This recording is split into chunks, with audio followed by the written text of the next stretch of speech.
often the sort of rhetoric is of the dark honor committee on the Hill who, rules with an iron fist. And you're almost administrators. Listen, we're like watered down administrators, right?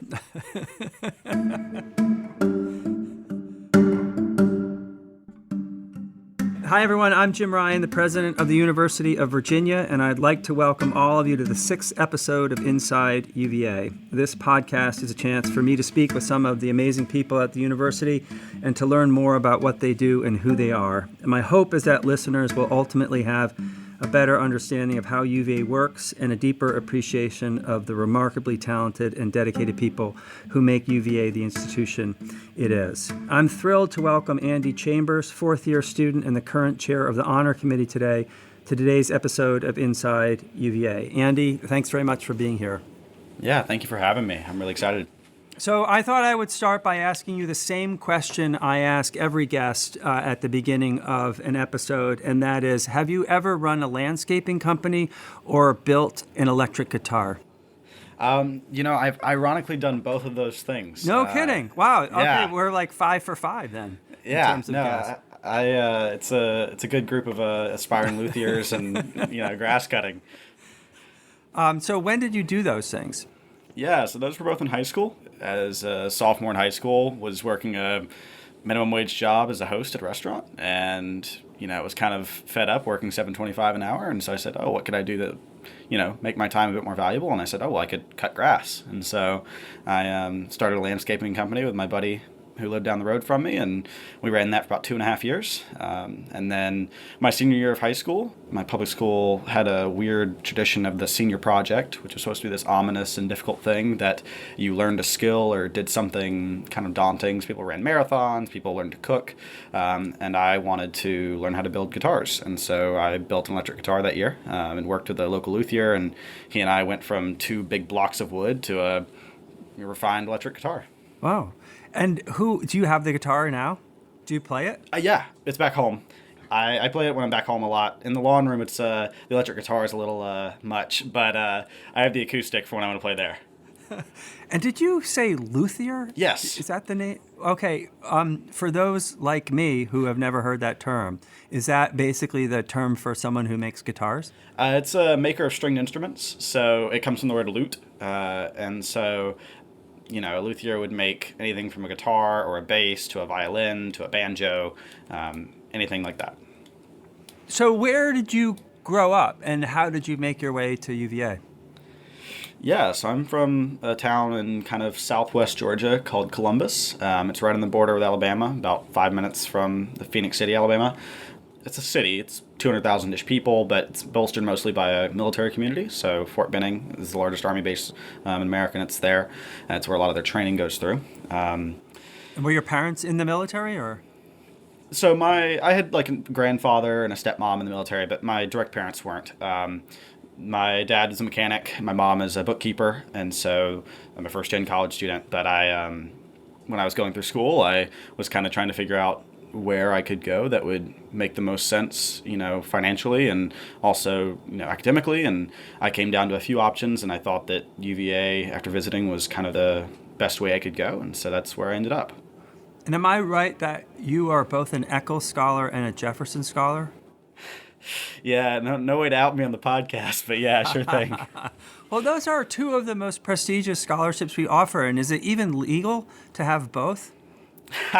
Well, the Eccles I always thought was the nice benefit to the Jeff Scholar, because the Jeff Scholar is the money, but the Eccles is getting out of the graduation requirements, which made it really helpful to never take chemistry again. So let's move on to talking about the Honor Committee. I understand you have been involved with Honor every year since you started, and what drew you to it in the first place? Yeah, well, ironically enough that you bring it up after the Jeff Scholar thing, when I was here at the selection weekend for the Jefferson Scholars, the director of the program who was doing a lot of the selections, he handed us a math test. And we had a snow day in the middle of our selection weekend, so half people were flying in late, and people were, having trouble getting to Charlottesville. And so he said, listen, we would normally have you take this in one big room, but I'm going to give you this exam and tell you to take it on your honor, right? And so here were a bunch of 18-year-old kids who weren't UVA students, right? We were high school students from around the country, and he trusted us when competing for this giant scholarship to take it on our honor. And that really spoke to me. It was something I was raised with. And so when I came to UVA, there was nothing I thought was more worthwhile, right? It wasn't necessarily the most fun thing I was going to be doing, but it was certainly the thing that I believed in most. And as honor chair, what's your job essentially? I mean, what's the day-to-day role or week-to-week role of the chair of the committee? Yeah, so it's pretty loosely defined in our governing documents. The Constitution prescribes that I chair all meetings of the honor committee and the executive committee. The bylaws let me know that I have ultimate power to administrate and lead the honor system, so it's pretty woolly. Generally speaking, I've taken it as a sort of far more administrative role. So I case processed a lot in my time, but I've done that less so this year. My job is mostly to kind of help the committee along to wherever it's going. Policy-wise, it's to kind of field the one-on-one conversations people need to have with honor as the sort of face of honor in a lot of ways. My role is a lot like a prime minister rather than a president.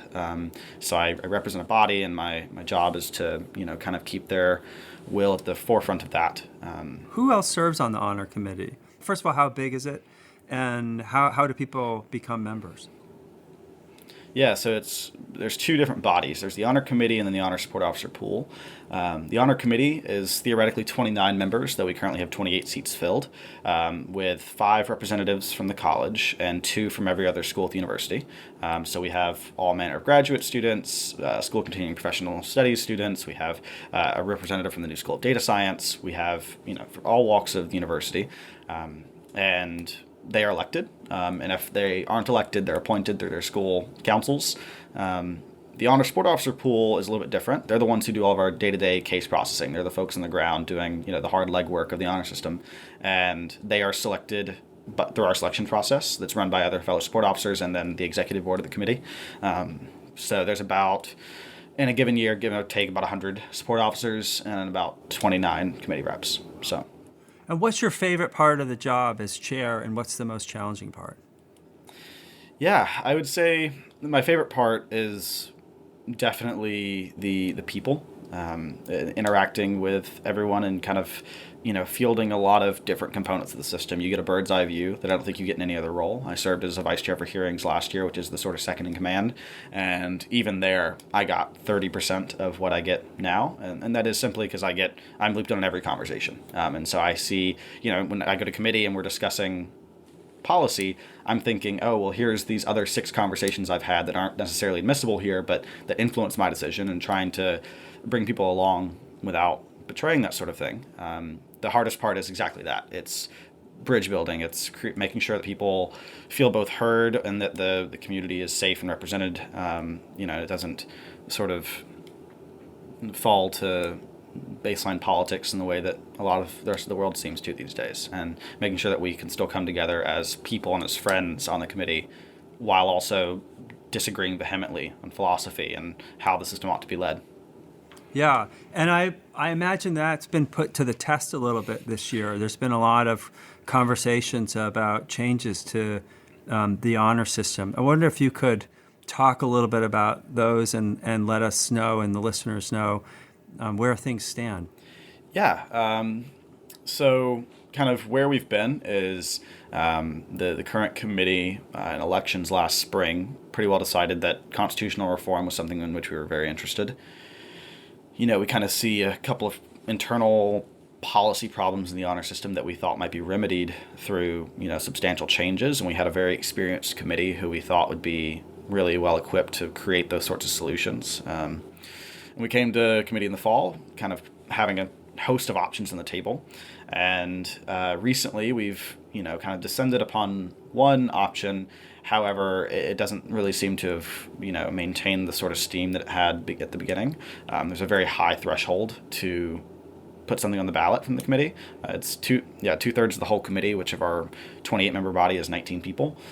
And there are some people who can't make it to every committee meeting, and so if we have 23 people in the room, then you need to get all but 4 to pass it. And so we haven't quite reached that yet, or I don't know if we necessarily will. But what we have been doing is having these, kind of rigorous conversations. Meetings have been perfectly friendly. Meetings have been heated. It's, been a wide swath, and it, puts to test the sort of ideals of self-governance. It puts to test the ideals of, trusting one another.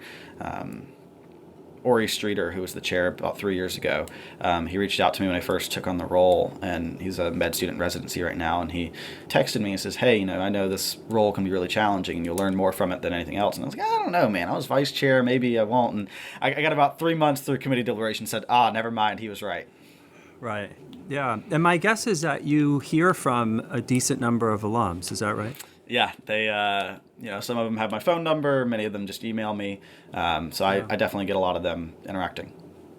So I will say that whenever I speak with alums, almost without fail, they will point to the honor system as one of the most important aspects, not only of their time at UVA, but that it's shaped their life beyond UVA. And I'm curious from your perspective, why do you think it has so much staying power? I think there's something really intrinsically difficult about it, right? The status of academic honesty in most high schools is pretty limited, right? And when you come to UVA, you are now told that you do not lie, cheat, or steal. And it's a tough thing to switch to, because if you are in a class that's difficult, it's really tempting to cheat, especially when UVA professors would trust you to take exams at home. And so to graduate from Virginia, it means that you made the difficult decision to say, I'm going to do worse in this exam and not cheat because it's the right thing to do. And I think that once you make that decision, that's a sort of discipline. It's a sort of pedigree you take on, that you say, okay, well, if I've done that, I can do other things. I can be trusted. I can trust myself. And I think that's why it sticks with many alumni, and it's certainly why it stuck with me. And in terms of students, how important do you think the honor system is to life at UVA? Just in terms of the culture of UVA or a student's life, does the honor system still matter? I think it's a diverse university, right? And you're going to have perspectives all across. I've read Cav Daily articles arguing to dismantle the honor system. Similarly, I've hosted town halls where, we handed out things we could to attract opinions, and people came. We had, say half or more say, I like the honor system. I don't have any great opinions on it. I think it's good, right?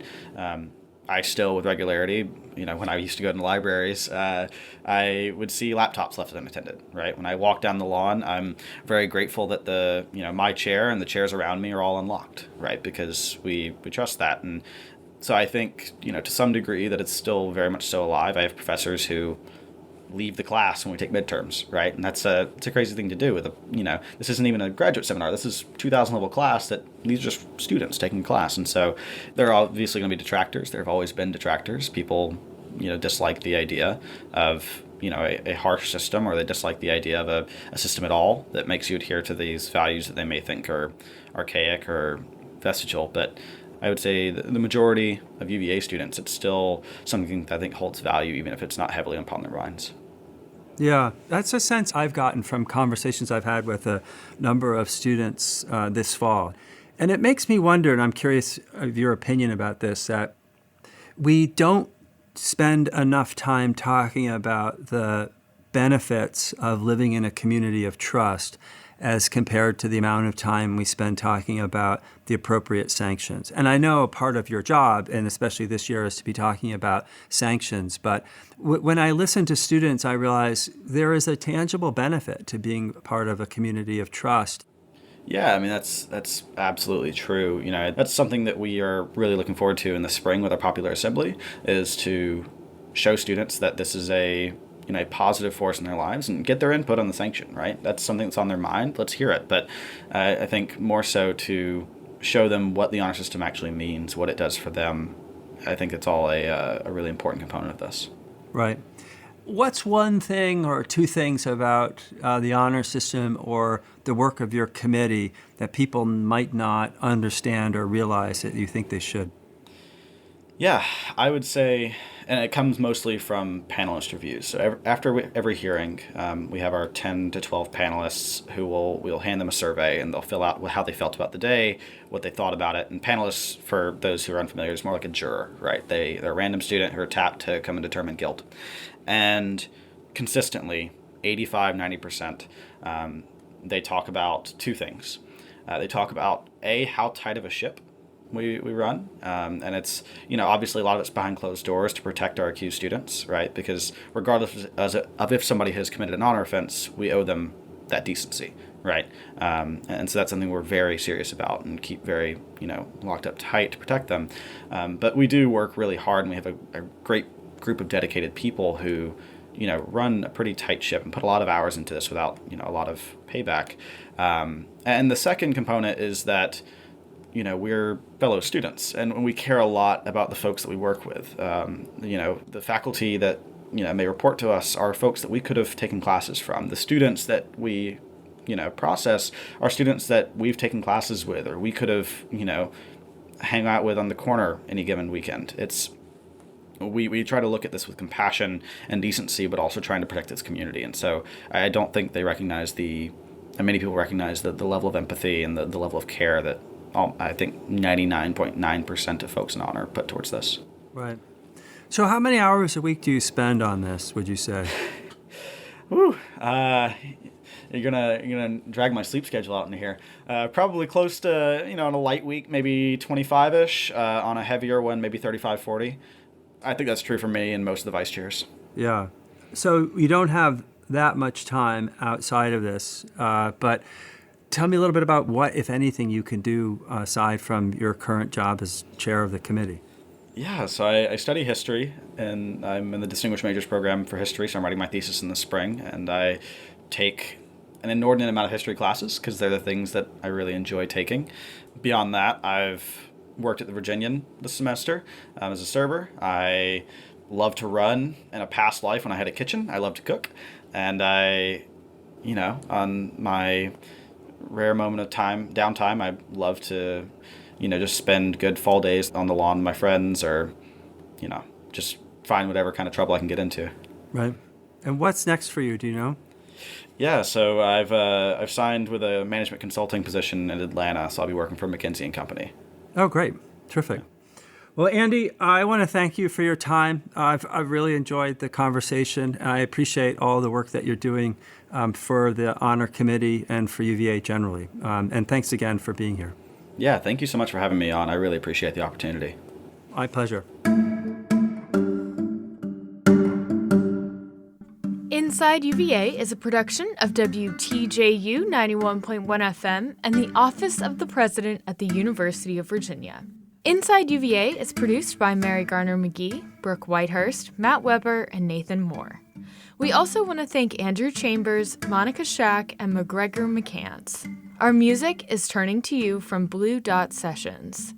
Listen and subscribe to Inside UVA in Apple Podcasts, Spotify, or wherever you get your podcasts.